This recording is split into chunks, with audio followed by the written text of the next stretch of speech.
Mau ganti saya tunggu dong 2029. Waktu konten ini diambil, 1 minggu yang lalu, 17 Maret 2026, ada sebuah konten di media sosial, di YouTube juga, yang habis dipublish, yaitu diskusi yang terjadi di Hambalang ketika Presiden Prabowo Subianto mengundang beberapa ekonom, beberapa pakar, dan jurnalis ke tempat beliau. Dan di situ ada satu orang yang menurutku sangat amat menarik dan aku tunggu-tunggu. Dan pasti kamu juga tunggu-tunggu kehadiran beliau. Siapa dia? Dia adalah seorang wanita bernama Najwa Shihab. Tahun lalu, April 2025, hal ini juga sudah terjadi waktu ada diskursus soal RUU TNI dan Polri kalau nggak salah ya. Dan sekali lagi ada beberapa jurnalis. Namun menurutku satu orang yang benar-benar mewakilkan jurnalisme sejati itu hanya orang yang bernama Najwa Shihab. Kenapa? Karena Najwa Shihab bukan hanya memberi pertanyaan ke Presiden Prabowo Subianto, tapi dia mendorong dan terus mendorong hingga mendapatkan jawaban yang bisa membuat dia puas. Dan dia dalam hal ini mewakilkan publik. Kalau kamu lihat kontennya di YouTube beberapa hari yang lalu itu, kamu lihat bagaimana pakar yang lain, narasumber yang lain, jurnalis yang lain memberikan pertanyaan, lalu Pak Prabowo seperti biasa memberikan jawaban yang mungkin bagi sebagian orang dianggap terlalu muter-muter, nggak to the point, pakai storytelling, membahas hal A, B, C, D sehingga orang tidak sadar bahwa beliau tidak menjawab gitu ya. Dan yang menanyakan pertanyaan diam, tidak melakukan probing, tidak mendorong, tidak memaksa. Tapi Najwa Shihab berbeda, dia bahkan berani berdebat dengan Pak Presiden Prabowo. Sampai di-cut sama moderator yang kemarin itu Pak Hasan Nasbi. Tapi menariknya Prabowo Subianto yang justru nge-cut Pak Hasan Nasbi. No, it's okay, lanjutkan. Ada yang protes nggak? Banyak Pak Jujur yang lah. protes. Banyak yang Nggak, protes. come on, sudahlah. Banyak yang protes. Jujur, buka rekam jejaknya, rekam digitalnya. Tapi Untuk ya. dalam satunya kita cukupkan dulu ya. Nggak, biar aja. Biar aja, ayo silakan. Oh iya.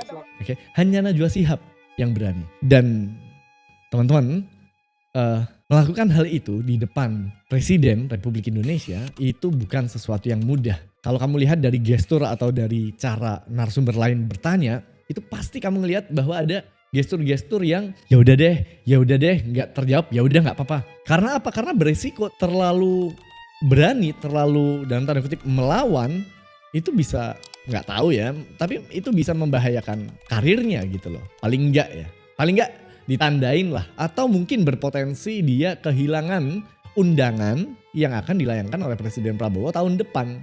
Bisa jadi, ya kan? Tapi Najwa Shihab tidak berhenti. Dari situlah aku nganggep bahwa Najwa Shihab ini the true jurnalis di Indonesia. Jurnalis itu bukan HRD yang sedang menginterview calon karyawan.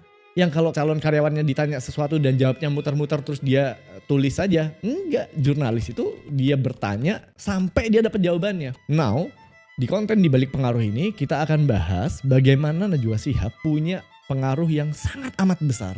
Dan kalau kamu bandingkan dengan konten di balik pengaruh Ferry Irwandi episode sebelumnya yang mampu menggerakkan ribuan mungkin belasan ribu orang yang waktu itu berdemo di jalanan jadi pulang demi keselamatan mereka, Najwa Shihab ini bukan hanya mempengaruhi ribuan atau belasan ribu orang.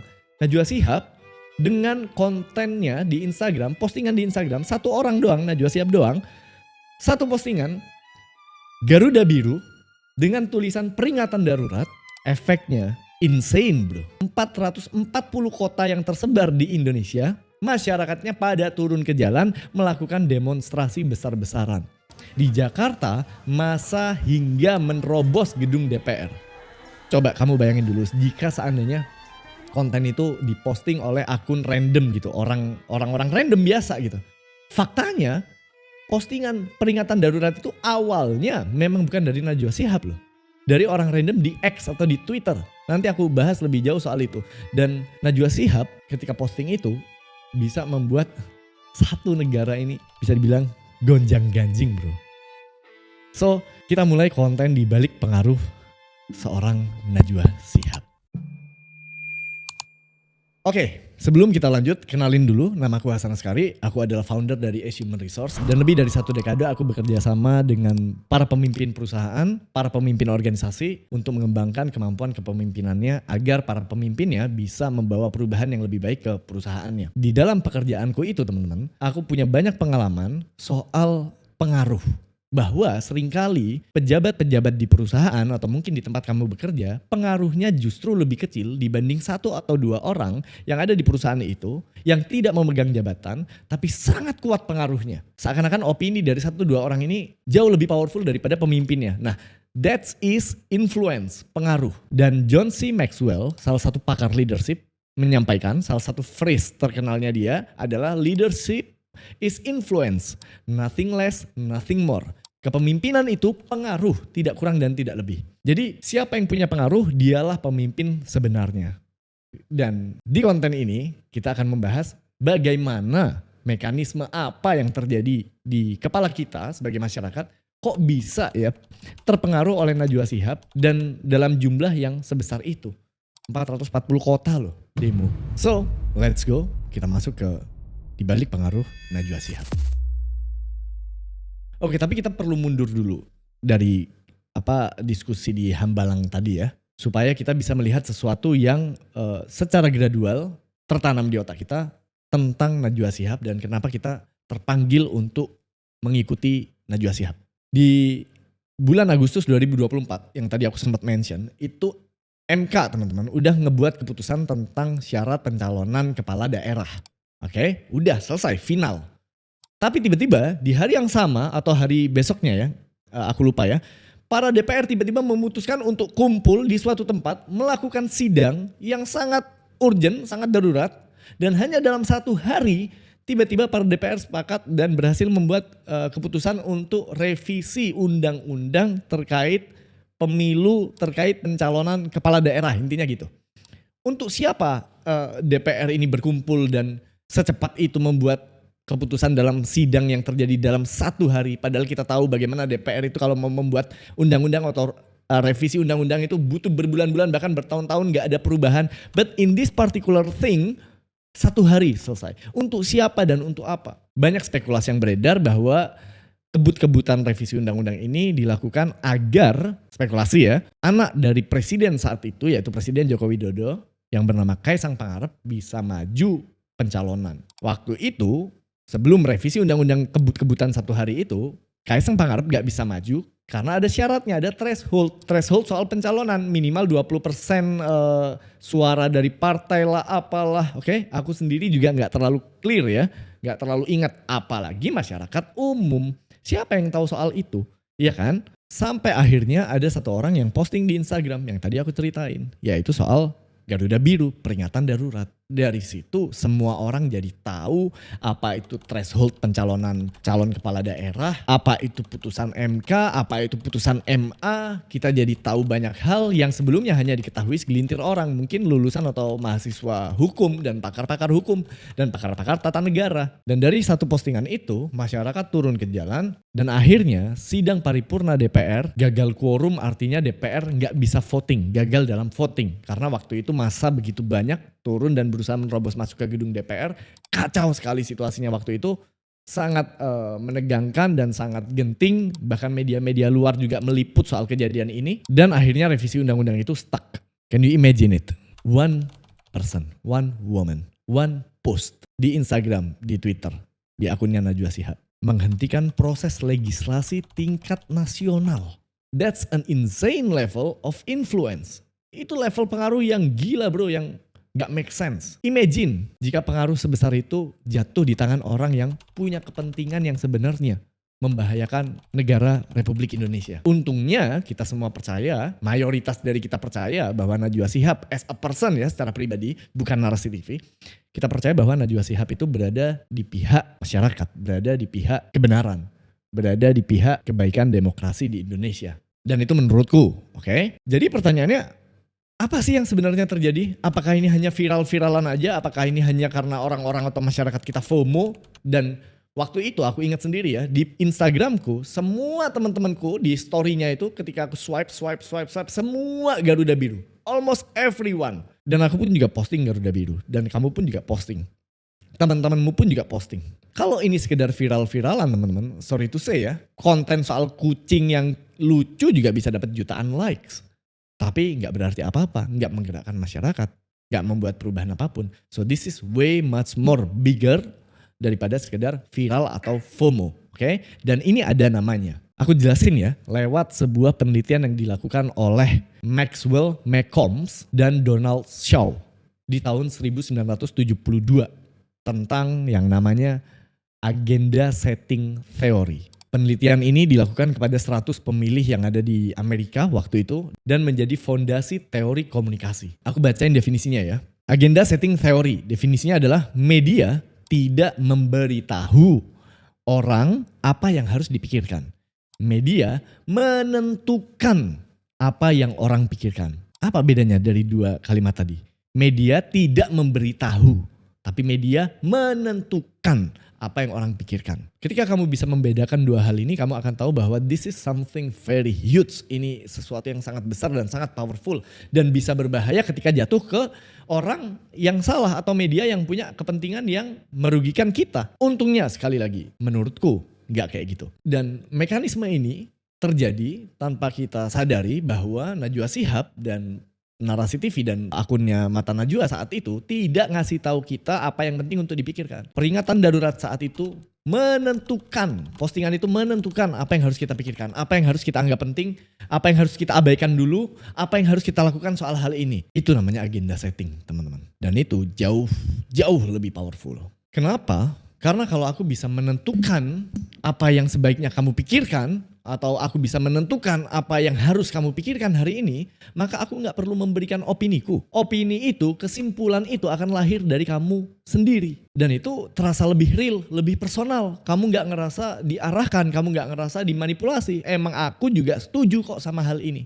Right? Wrong. Karena sebagian besar orang awalnya sedang memikirkan keluarganya masing-masing. Soal pekerjaannya, soal finansialnya, soal makan apa besok. Itu yang ada di kepala masyarakat. Kalau mungkin bagi kamu sudah penting, oke lah. Tapi bagi sebagian besar masyarakat di Indonesia, masyarakat awam, peringatan darurat itulah yang akhirnya membuat orang-orang jadi fokus, jadi mau tidak mau memikirkan hal tersebut. Now that's the power of agenda setting, teman-teman. Nah, dan ada yang bikin aku makin penasaran. Ada penelitian yang aku bacain ya. Ada penelitian yang dipublish tahun 2025 oleh ICRP Axial.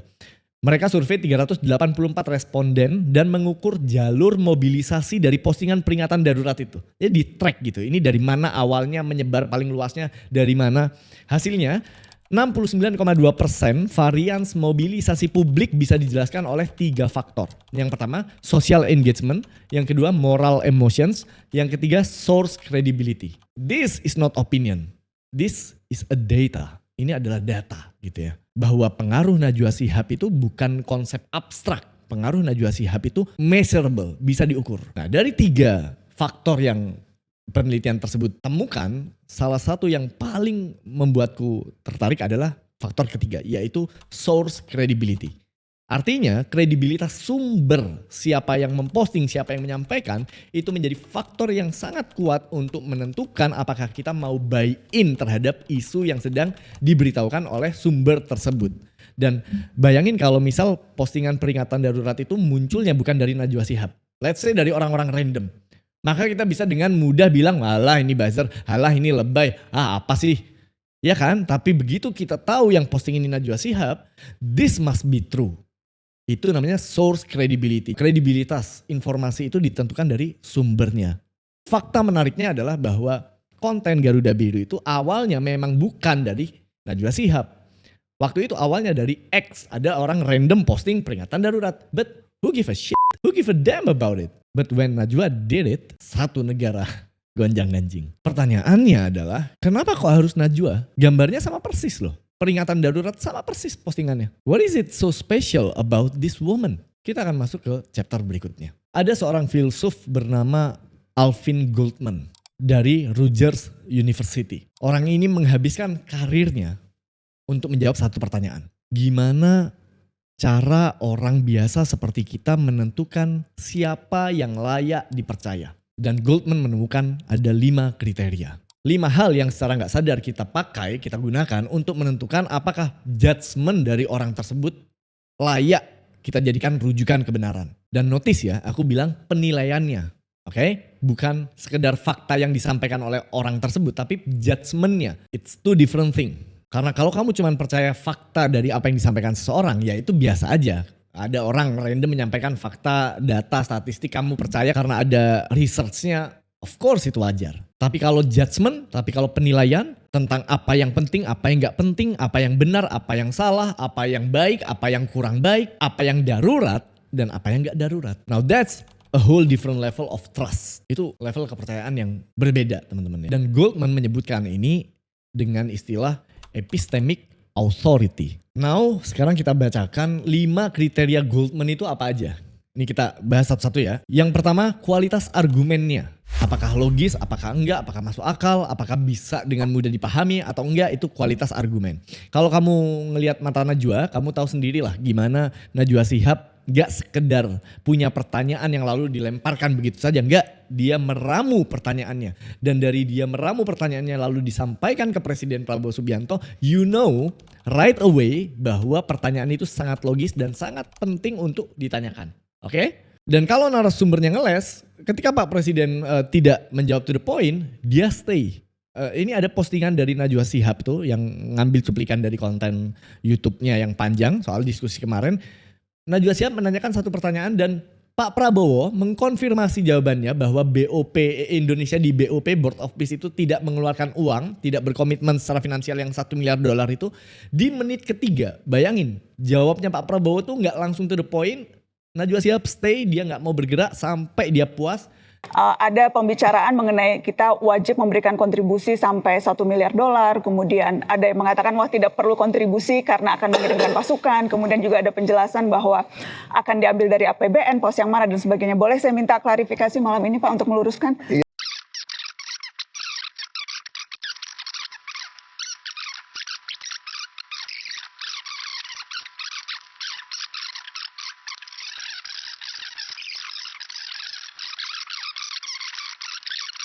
Tapi di luar skema BOP yang kemudian seolah-olah mengharuskan membayar itu kita sama sekali tidak ada komitmen. Nggak ada komitmen sama sekali. Terima kasih klarifikasinya Bapak. Now that's the quality of argument, oke? Itu faktor pertama dari penelitiannya Goldman. Dan ketika Pak Prabowo tidak menjawab langsung to the point, Najwa Shihab tidak bergerak. Dia menanyakan kembali dari angle yang berbeda. Terus dilakukan sampai akhirnya narasumber atau yang sedang ditanya oleh Najwa Shihab nggak punya pilihan selain memberikan jawaban. Nah dari situ accountability bisa dipegang. Jadi seandainya Pak Prabowo tidak menyampaikan yang sebenarnya, maka itu bisa di hold accountable, ngerti gak sih? Kayak bisa dipertanggungjawabkan, tuh kan berarti Bapak waktu itu gak menyampaikan kebenaran dong gitu. Makanya Najwa Shihab butuh Pak Prabowo untuk menjawab. Dan she always find a way untuk membuat orang akhirnya menjawab. Now that's the first one, oke? Faktor yang kedua adalah validasi dari komunitas ahli. Najwa itu bukan cuman populer. Najwa itu dapat berbagai macam penghargaan. Ini salah satunya.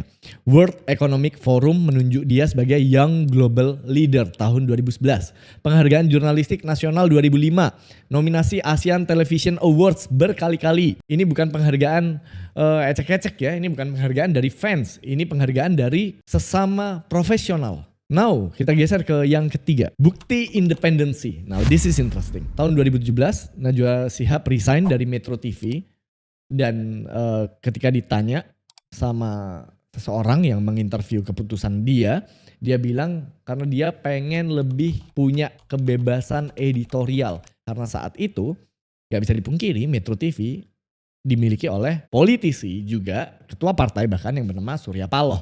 Jadi dia resign di 2017 itu di puncak-puncaknya mata Najwa saat itu. Dan dia bikin satu perusahaan sendiri, satu media yang namanya Narasi TV. Dan dia menjadi independent journalist. Dan langkah itu diambil oleh Najwa Shihab. Itu faktor yang ketiga, bukti independensi. Faktor yang keempat, dan ini yang menurut Goldman paling penting buat orang awam untuk bisa punya pengaruh besar, yaitu track record. Dan ngomongin track record, Najwa Shihab nggak terbantahkan bahwa dia punya track record yang luar biasa berintegritas, luar biasa keren. Dengan berbagai macam hal-hal yang dia lakukan untuk mengulik kebenaran ya. Terutama kalau kamu ingat di tahun 2020 saat COVID tuh, saat dia ingin mengundang Pak Dr. Terawan, namun beliau lama sekali untuk bisa hadir. Akhirnya tahu apa yang Najwa Shihab lakukan? Dia wawancara kursi kosong, di mana dia secara teatrikal menanyakan kursi kosong pertanyaan-pertanyaan yang memang masyarakat perlu untuk tahu dari Dr. Terawan. Now that's crazy. Dan kalau kamu ingat, lucunya adalah 3 bulan setelah konten kursi kosongnya Najwa Shihab, Dr. Terawan di reshuffle oleh presiden. That's the power of Najwa Shihab, bro. She's very powerful. Dan itu adalah track record. Itu bukan sekedar retorika. Bukti nyata yang siapapun bisa cek kapanpun. Dan yang kelima, faktor yang membuat orang percaya kepada orang lain atau pada figur atau entitas atau instansi lain adalah apakah ada bukti bias kepentingan pada orang tersebut. Nah, di bagian ini ada yang tricky sebenarnya. Dan kalau boleh menyampaikan mungkin agak di akhir, aku akan sampaikan kenapa aku agak kurang sreg terhadap narasi TV. Bahwa aku harus membedakan Najwa Shihab dan narasi TV.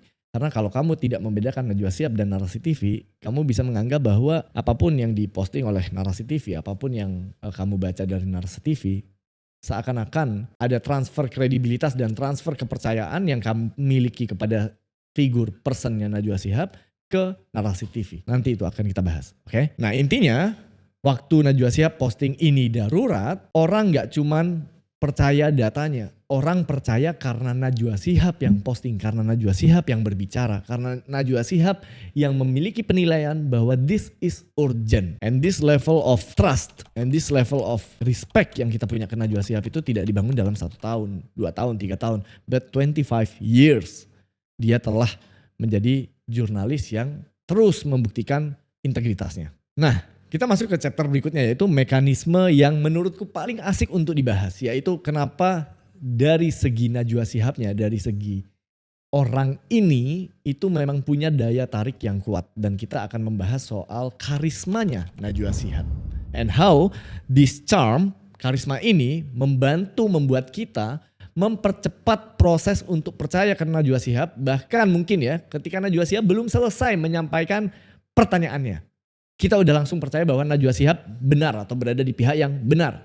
So aku mau ceritain dulu pengalamanku waktu aku nonton Najwa Shihab atau Mata Najwa di awal-awal aku ngelihat YouTube-nya ya, di interview-interviewnya atau mungkin di TV.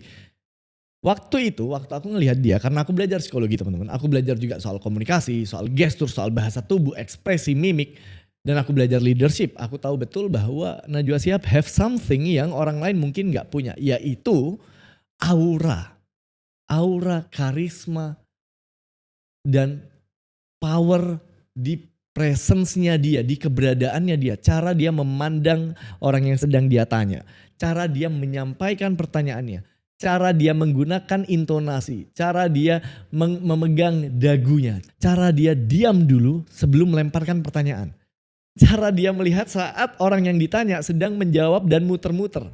Anggota DPR kek, pejabat yang korup kek, siapapun itu. Ketika Najwa Shihab cuma ngasih senyum tipis. Itu semua ada namanya dan itu semua ada tekniknya. Dan aku akan sharing ke kamu soal penelitian soal hal ini ya. Supaya kamu tahu juga bahwa kamu pun bisa melatih komunikasi untuk bisa menjadi lebih charming, lebih karismatik dan lebih punya sense of power saat berbicara maupun saat melemparkan pertanyaan. Dan ini sering dipakai oleh para pemimpin yang benar-benar tahu cara mempengaruhi orang.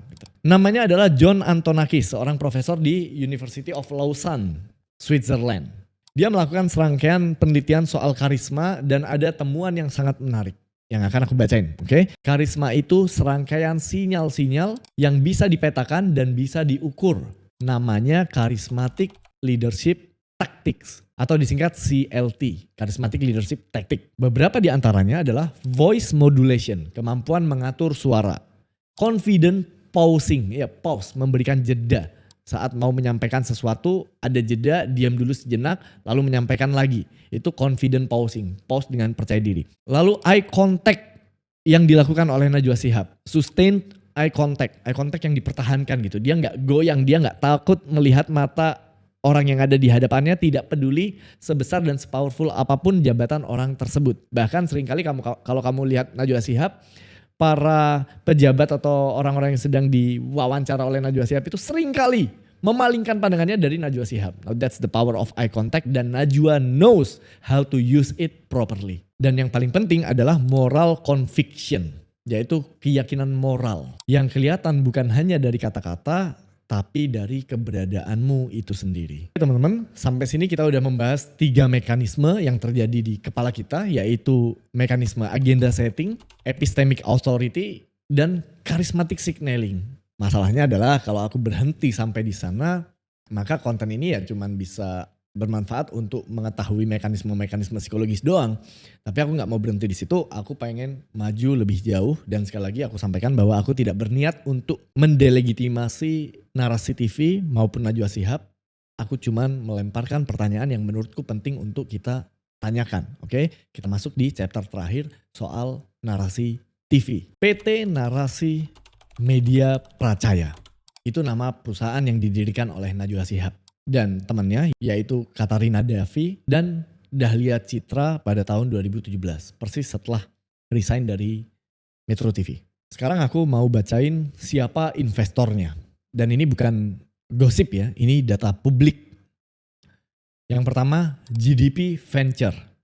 Venture builder milik keluarga Hartono. Robert Budi Hartono dan Michael Bambang Hartono. 2 orang terkaya di Indonesia. Pengendali Jarum Group yang menguasai lebih dari 54% saham Bank BCA. Yang kedua ada Go Ventures. Siapa Go Ventures? Yaitu arm investasi dari Goto. Co-founder Goto, Nadiem Makarim. Yang kemudian jadi Menteri Pendidikan di era Jokowi. Terus ada lagi Argor Capital. PT Intiland Development. Revenue narasi diestimasi sekitar 9,2 juta dolar per tahun. Sebagai konteks, aku mau kasih kamu perbandingan dengan Tempo. Modal kepemilikan Tempo itu setelah aku riset tersebar. Ada saham karyawan, ada yayasan. Strukturnya didesain untuk melindungi independensi editorial. Dan ini sudah diteliti secara akademis. Narasi punya struktur investor yang berbeda. Investornya konglomerat besar. Bahkan salah satu konglomerat terbesar di Indonesia. And also yang menarik, kalau tadi aku sebut GDP Venture itu teman-teman juga invest di Kumparan dan IDN Times. Artinya keluarga Hartono punya saham di beberapa platform media digital utama Indonesia. Sampai sini ada pertanyaan yang muncul di kepala kita, loh berarti narasi TV tidak terpercaya dong. Narasi TV nggak independen dong. Jawabannya enggak. Gak gitu cara mikirnya. Dan emang gak seharusnya kita langsung lompat ke situ. Tapi apakah kita gak boleh mempertanyakan? Ya juga enggak. Justru kita boleh mempertanyakan. Karena teman-teman, kalau kita percaya sepenuhnya tanpa pernah nanya duitnya dapat dari mana, datangnya dari mana, ada siapa di belakangnya, itu namanya bukan kita adalah audiens yang kritis. Itu namanya kita males mikir. Faktanya, hidup di era sekarang ini kalau kita gak kritis, kita gak akan tahu bahwa sebenarnya yang ada di kepala kita itu beneran dari kita atau enggak sih? Atau by design sih? Sebenarnya yang kita percaya sebagai kebenaran atau sumber kebenaran itu di mana itu layak enggak sih dipercaya? Kredibel enggak sih? Karena kalau kita enggak sadar, karena kalau kita benar-benar awam soal ini, kamu tahu enggak bahwa bukan cuman media loh yang punya investor, bukan cuman media loh yang ada bias dari pemiliknya. Bahkan untuk sebagian dari kamu yang sudah akrab dengan AI, kamu ngerasa apa yang kamu tanyakan di AI itu informasinya pasti benar. Oh, that's also wrong. Aku udah berkali-kali membuktikan bahwa AI, apapun AI-nya, pasti punya biasnya. Dan aku sering tuh konfront AI-nya. Apa evidence-mu? Ketika ada konflik-konflik yang panas gitu ya, yang sangat panas. Aku tanya, apa evidence-mu? Kok kamu menyampaikan, kamu mengklaim bahwa ini gini. Kadang dia akan terpojok dan dia bilang, iya salah gua ternyata bla bla bla bla bla. Aku sama AI pakai gua lu kan. Iya gua terlalu terburu-buru mengambil itu, terlalu confidence. Ternyata lu benar juga bahwa sumbernya menggunakan sumber anonim yang tidak bisa divalidasi, tidak bisa diverifikasi dan sebagainya. So in this age, ya di era ini teman-teman. Kalau kamu gak punya kemampuan untuk berpikir kritis dan kamu memasrahkan kepada sumber berita atau sumber informasi, sangat amat besar kemungkinannya bahwa kita ini sebenarnya sedang menjadi domba-domba yang digiring. It's okay for questioning things. Termasuk waktu kamu nonton kontenku, it's okay to questioning things. Ada siapa di balik Hasan Askari, ada siapa pendananya? Tentu saja tidak ada. Makanya kalau mau ngiklan boleh di konten berikutnya. Sorry. So, kita ke chapter terakhir. Kalau kamu habis ngikutin konten ini dari awal sampai akhir lalu kamu jadi bertanya, apakah berarti Najwa Shihab gak bisa dipercaya? Ya gak gitu juga. Apakah narasi TV gak bisa dipercaya? Ya gak gitu juga. Apakah AI gak bisa dipercaya? Ya gak gitu juga. Terus gimana dong cara kita bisa mengetahui mana yang benar, mana yang salah? Bahkan ketika kita menganggap sebuah sumber itu kredibel, ternyata bisa juga loh, berpotensi juga loh, sumber yang kita anggap kredibel itu menyampaikan sesuatu yang sangat bermuatan propaganda, sangat bermuatan bias kepentingan. What should we do now?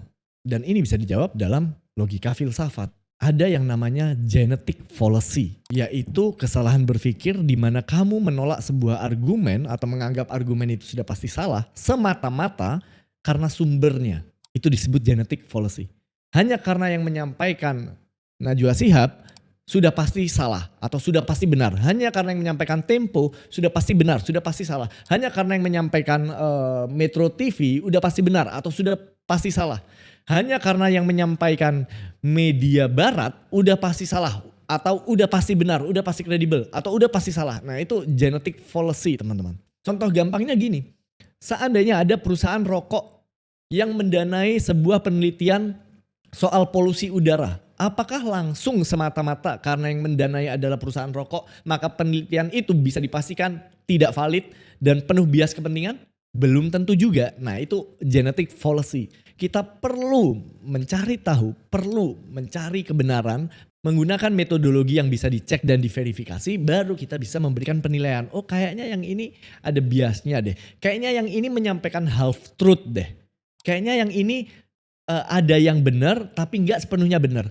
Kayaknya informasi ini ada sedikit yang ditutupi deh. Alih-alih kamu bilang, itu mah penelitian dari perusahaan rokok, udah pasti bohong, udah pasti bias, udah pasti salah itu penelitian bayaran. Gak gitu dong. Karena kita sebagai masyarakat yang harus semakin kritis, kita juga harus tahu gimana cara kita menguji kebenaran dari sebuah klaim. Apalagi di masa-masa yang tidak stabil kayak gini. That's why aku perlu disclaimer bahwa dengan mengetahui siapa investor di balik narasi TV, gak serta-merta membuat narasi TV pasti menyampaikan sesuatu yang penuh bias kepentingan dari investornya. Walaupun kamu tetap harus berhati-hati. That's it. That's all. Clear ya? Aku mau kritik dua sisi, oke? Buat kamu yang langsung dismiss, yang langsung membuang kepercayaanmu terhadap konten yang disajikan oleh Najwa Shihab ataupun narasi TV setelah kamu tahu investornya. Karena itu menurutku salah, itu adalah kemalasan berpikir. Dan itu karena kamu membuang 25 tahun track recordnya Najwa Shihab, integritasnya, bukti-bukti empiris yang bisa dibuktikan bahwa dia adalah orang yang tidak bisa dibeli dalam tanda kutip ya. Selama itu kamu buang begitu saja setelah kamu tahu ada investor di balik narasi TV. Now that's wrong. Dan kritik untuk kamu yang masih percaya seutuhnya, sepenuhnya setiap saat narasi TV menyampaikan sebuah informasi, sebuah berita. Padahal kamu tahu atau mungkin tanpa kamu tahu siapa struktur di balik narasi TV itu sendiri. Itu juga terlalu gampang, itu shortcut otak, itu malas berpikir. Karena teman-teman di dunia ini gak ada yang murni tidak punya kepentingan. Aku pun punya kepentingan membuat konten YouTube ini. Tujuannya apa? Ya mendapatkan lebih banyak views.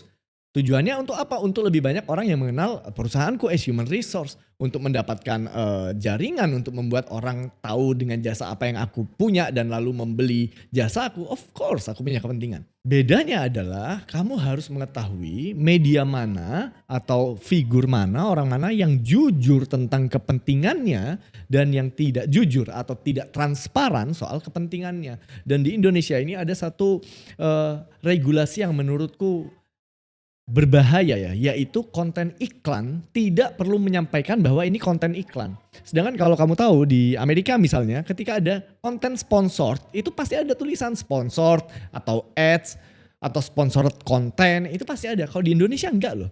Dan betapa enaknya beriklan lewat media massa, lewat media berita. Karena orang pikir semua yang ada di media berita itu pasti benar, iya kan? Kamu coba lihat betapa banyak brand-brand, bahkan brand mobil, aku sering ngeliat tuh. Membuat konten diposting oleh media berita, apapun medianya di Instagramnya kanal berita tersebut, yang sebenarnya berusaha mempromosikan mobilnya atau handphone, dibuat seakan-akan berita. And that's dangerous karena orang tuh berhak tahu mana yang iklan, mana yang enggak. Nah sama kepentingan politik, kepentingan bias-bias kepentingan kalau enggak kita bisa analisa dengan transparan sebenarnya itu berbahaya sekali buat masyarakat awam kayak kita.